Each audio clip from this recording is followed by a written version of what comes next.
according to Madam Helen Zille, she is saying that, and she was telling the great legendary season of Walsh, and if you want to watch the full format of the video, you can go to Sizwe's podcast.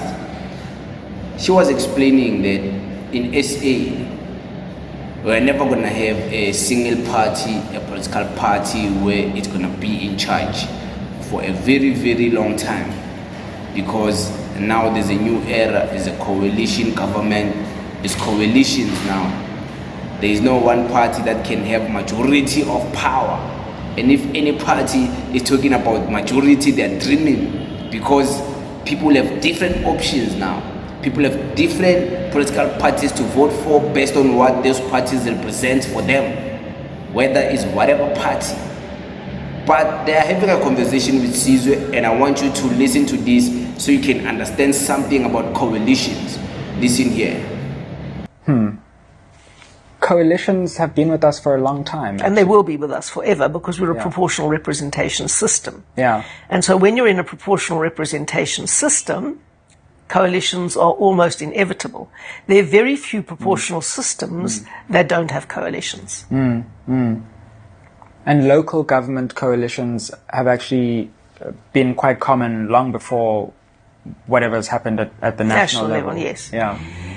Well, the biggest challenge is that we don't have any thresholds in our coalitions. Now, let me tell you what that means. In any country that has a proportional system and therefore has coalitions, they have what is known as a threshold. So in Germany, it's a high threshold. It is 5%.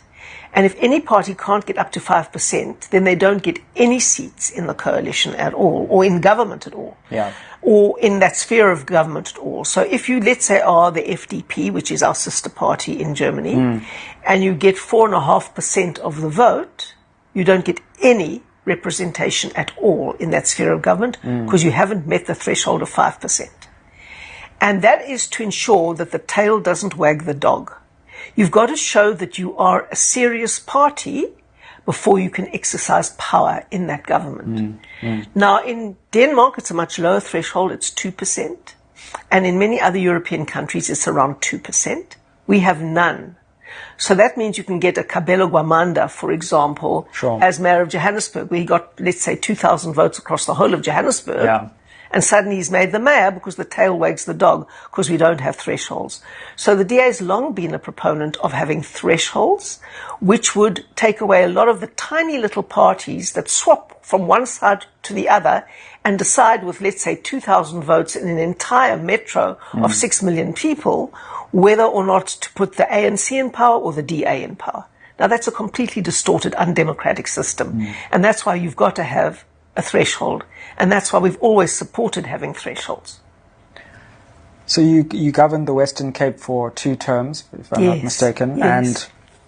And then it seemed that you I retired. Yeah, stepping away I from retired. politics. I thought, that's great now. Yeah. And I had my first grandchild in 2017. So that was a big watershed in my life, my absolute joy. And I thought, great, I'm now going to be a granny.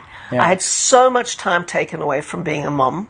And as I said, I was delighted that my children have turned out into functional adults, because if they hadn't, I would have really, really blamed myself 100%. So I've now got grandchildren, and I'm going to really make up for what I didn't do as a mother with my grandchildren. So I was very keen on that. And then I was approached to stand for the chair of Federal Council. And the party was saying, we've lost our ideological moorings. We've swallowed critical race theory, hook, line and sinker. We are making identity politics the dominant determinant of decisions in the party, rather than the principles that we've always stood for. And something's got to fix it, because we're going to unravel. And in the 2019 election, the unraveling did start. We started unraveling across all voter sectors. And then they came to me and said, would I please stand again for chair of Federal Council? So I went home to discuss it with my husband, and he said, are you mad? You've just retired, we're having a good time, we're planning to go overseas and do this and that for a holiday first, and no.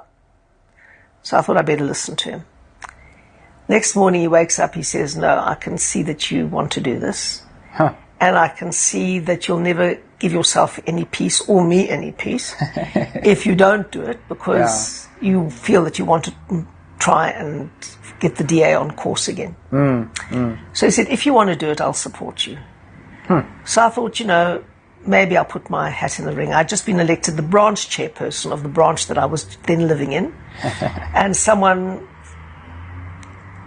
came and brought me the papers to be nominated, and then I agreed to be nominated. Yeah. I didn't know that I would win, because the party was very divided around the new direction it was going to at that time, and some people supported it and some people didn't. Yeah. But I did get in, I did win, and then I came back and have been at it full time. Yeah. You brought Musi, or I don't know if you alone brought Musi into politics, but you were quite central to Musi Maimane's rise. And Yes. and of course, at that time, when you came back, it was when he was leaving the party.